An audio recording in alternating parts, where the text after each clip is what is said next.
Hey, what's up everybody? The Everbloom is an old dungeon coming back to Mythic Plus in Season 3 of Dragonflight. At first, I liked this dungeon, but now I think it's way harder for pugs and uncoordinated groups. That said, it's definitely doable. This is a quick guide on how to do this dungeon and what to watch out for. Let's start.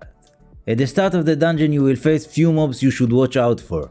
The keyword here is interrupts.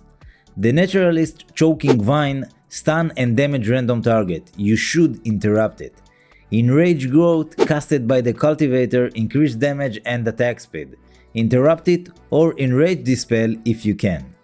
If you have a poison dispel, make sure to remove venom burst casted by the stingers. The little flowers are annoying because every melee attack has a chance to reduce movement speed by 5% and more importantly, increase damage taken by 5%. This effect stack. You can remove it with any kind of slow removal like freedom. The big tree is not worth taking because of the annoying abilities and high HP. If you do decide to pull him, destroy all the roots before he casts Living Leaves. The zones on the ground will silence you.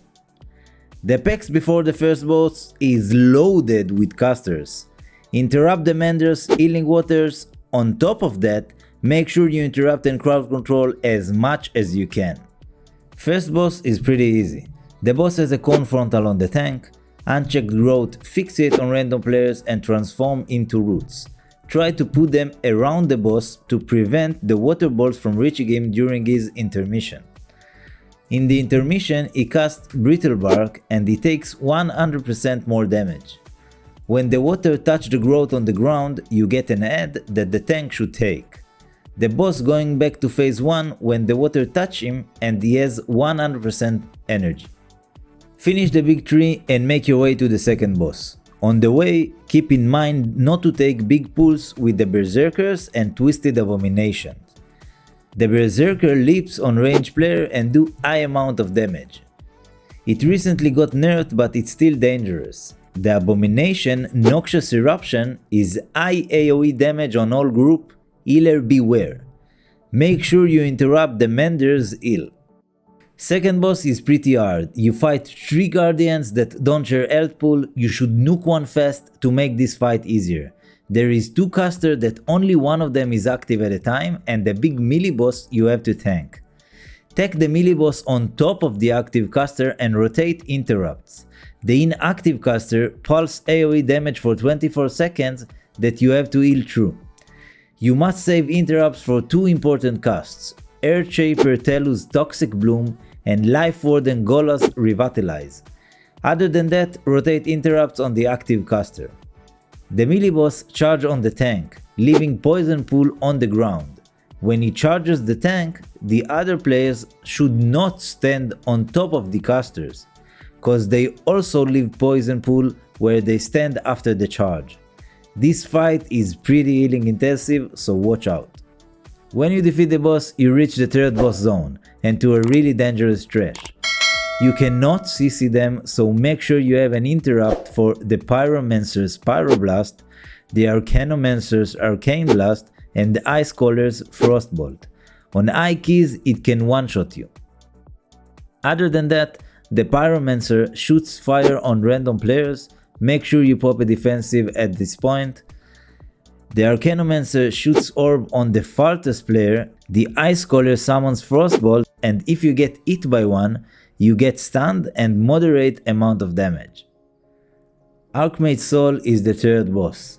She's altering between the elements fire, frost and arcane. In the fire elements, she channels fire around the area with Cinderbolt Storm.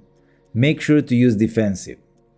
When she changes element, there will be an overlap between the 2 elements, so pay extra attention. On Frost element, she casts Glacial Fusion that spawns orb closing in on themselves. Don't get hit by one of them. On Arcane element, she shoots orb to the farthest player that pulls everyone after impact. It's important to watch out when you dodge the overlaps to not get pulled into one of her abilities. Make sure you have the last percent you need and go through the portal to the last boss. After the last two, this is pretty easy fight with some healing moments. The NPC around put a debuff on the boss that makes him take more damage. Colossal Blow is a frontal on the tank with AoE damage after impact. Verdant Eruption summons an add that stops the debuff on the boss and pulse AoE damage.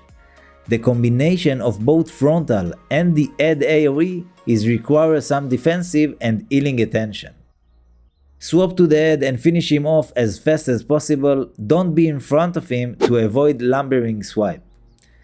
When the boss casts Genesis, step on the lashers. If you fail, it will summon an add that you need to interrupt and tank.